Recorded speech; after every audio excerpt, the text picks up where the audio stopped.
Hello champion, कैसे हैं आप सब। एज इंक्रीज के मुद्दे पे बात कर लेते हैं। कुछ कंफ्यूजन है बच्चों के बीच में, उसको दूर करना जरूरी है।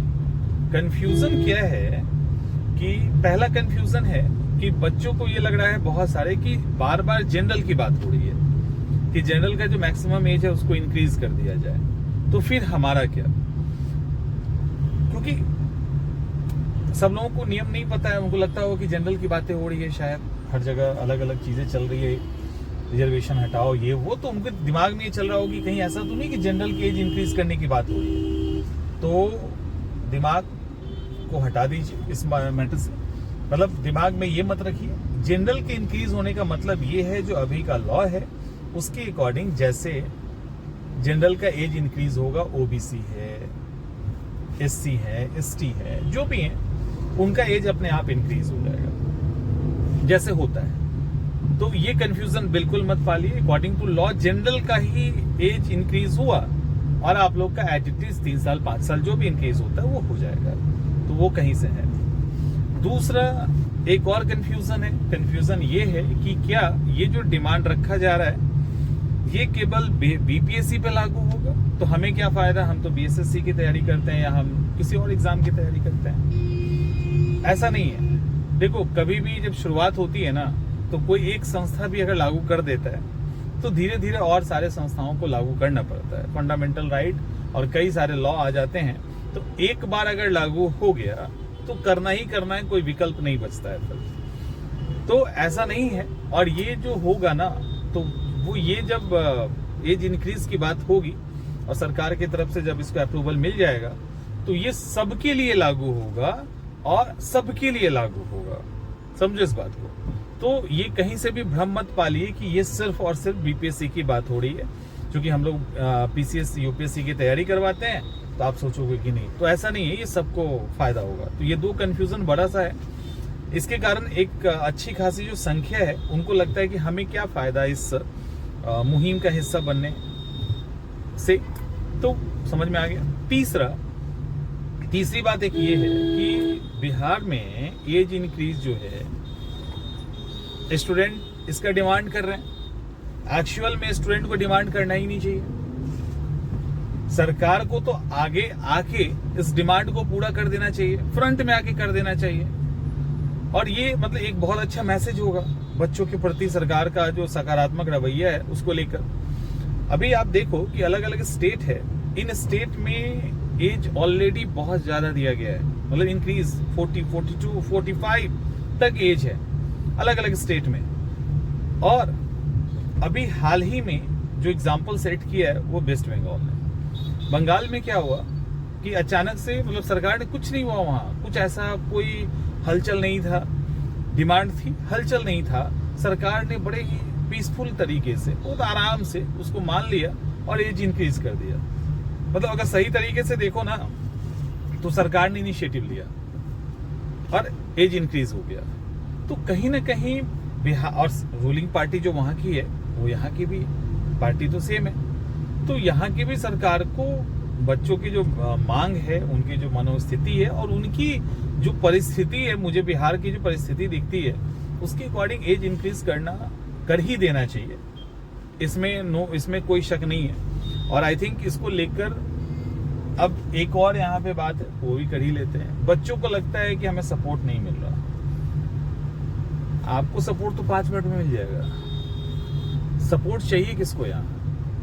किसी को नहीं, है ना। सपोर्ट तो 5 मिनट में मिल जाएगा। आप लोग अपनी संख्या को दिखाओ, सपोर्ट ही सपोर्ट, उसके बाद तो वैसे ही सब कुछ जाएंगे इसमें। लेकिन जब संख्या बल नहीं दिखाएंगे तो सपोर्ट कैसे मिलेगा? कोई क्यों आएगा 100, 200, 400 के लिए? सरकार भी क्यों इनिशिएट करेगी जबकि उनको खुद से करना चाहिए? तो इस बात को भी समझिए, ये भी एक रियलिटी है। तो यहाँ एज इंक्रीज होना चाहिए। और कुछ बातें हैं, उन बातों में ये है कि बिहार की स्थिति को अगर हम देखें तो बिहार डेवलप्ड स्टेट के अंदर नहीं आता और बिहार अगड़ा स्टेट में नहीं आता है। बिहार जो है वो कुछ मामलों में बीच में है और कुछ मामलों में पीछे है। आगे तो रेयर ऑफ द रेयरेस्ट मामलों में है। खास करके अगर आर्थिक स्थिति देखें, रिसोर्सेज की स्थिति देखें तो बिहार जो है भारत में नीचे आता है। तो यहाँ पे हुआ ये कि हमारे पास पहले से ही विकल्प काफी कम थे। और रिसोर्सेस कम था, परिस्थितियां विपरीत चलती थी, तो पढ़ के नौकरी लेना शुरुआत से ही एक स्ट्रगल होता है। ऐसा नौकरी लेना आसान काम नहीं होता। तो पढ़ के नौकरी लेना मतलब शुरुआत से ही हमारी एक मानसिकता बन गई, और इसके कारण धीरे धीरे ये सोसाइटी में एस्टेब्लिश हो गया कि नौकरी करने वाला। तो एक नौकरी को लेकर एक क्रेज अलग है, उसके अंदर हमारी आदतों के कारण एक मानसिकता में भी वो कन्वर्ट हो गया। और दूसरी हमारी एक विपरीत परिस्थिति थी रिसोर्सेज आदि को लेके, जहां हमारे पास बहुत सारे विकल्प नहीं थे। तो जब नहीं थे, अभी भी नहीं है, ऐसा तो है नहीं कि अभी विकल्प बहुत सारा आ गया, पहले भी नहीं था, अभी भी नहीं है, तो एज इंक्रीज यहाँ पे होना ही चाहिए। इसीलिए सरकार से रिक्वेस्ट है और भी लोगों से कि जो इसमें हेल्प कर सकते हैं वो हेल्प कीजिए, और एज इंक्रीज करवाने के बाद पे एक साथ आइए, क्योंकि ये जरूरी है। और अभी अगर एज इंक्रीज हो गया ना तो सबको फायदा होगा। अभी जो भी एज 42 में, हम लोग 42 लेके चल रहे हैं, 45 हो जाए तो और अच्छी बात है। तो जो भी एज इंक्रीज होता है मान लो, तो इसमें जिनका अटेम्प्ट छूट गया है पहले से, आगे अपकमिंग कई सारे एग्जामिनेशन बैक टू बैक है। टीआरडी का है, अभी बीपीएससी आने वाला है, और भी कई सारी वैकेंसी, एईडीओ का वैकेंसी जो समाप्त हुआ है वो दोबारा फिर से आएगा, तो फिर से फॉर्म रीओपन होगा, उसमें आपको मौका मिलेगा। तो अभी बहुत अच्छा खासा जो है ना अपॉर्चुनिटी है, जहाँ पे एज इंक्रीज होता है तो आपको फायदा हो जाएगा इस बात का। लेट्स सी, उम्मीद करते हैं कि बच्चों की तरफ से भी, और इसके लिए कुछ करना नहीं है, ऐसा नहीं है कि इसके लिए रोड पे आने की जरूरत है या कुछ और करना है। इसके लिए कुछ नहीं करना है। इसके लिए आप डेलीगेशन बनाइए, सरकार तक बातों को थोड़ा मजबूती से फिर से पहुंचाइए। ऐसा नहीं है, मुझे लगता है कि इस बार परिस्थितियां थोड़ी अलग है, तो सरकार जल्दी सुन ले, मे बी, ठीक है।